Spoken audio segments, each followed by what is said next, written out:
প্রাচীন খোরাসানের পাহাড়ি অঞ্চলে ছিল একটি শান্ত শহর, নাম মারওয়া।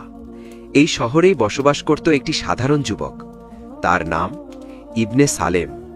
সালেমের পরিবার ছিল গরিব। তার বাবা ছিলেন একজন রাগী কামার, মা ছিলেন নরম হৃদয়ের আল্লাহ ভীরু নারী। শৈশব থেকে সালেম শুনে এসেছে চিৎকার, রাগ এবং দুঃখের কথা। এই পরিবেশ তার হৃদয়কে কঠিন করে দেয়। সে ভাবত দুনিয়ার শক্তিই সবকিছু।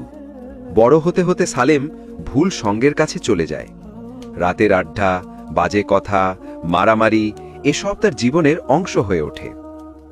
বন্ধুরা তাকে বলতো, নেকি আর দোয়ার কথা ভুলে যা, শক্তি দেখালেই মানুষ ভয় পায়। এই কথাই সালেম বিশ্বাস করতে শুরু করে। মা তাকে বারবার থামাতে চাইতেন, কিন্তু সে শুনত না। একদিন বাজারে ছোট একটি তর্ক শুরু হয়। সালেম রাগে একটি বয়স্ক মানুষকে ধাক্কা দিয়ে ফেলে দেয়। লোকটির মাথায় আঘাত লাগে, সবাই থমকে যায়। বয়স্ক মানুষটি ধীরে উঠে বললেন, বাবা, যে রাগকে নিয়ন্ত্রণ করতে পারে না, আল্লাহ তাকে খুব কঠিনভাবে পরীক্ষা করেন। এই বাক্য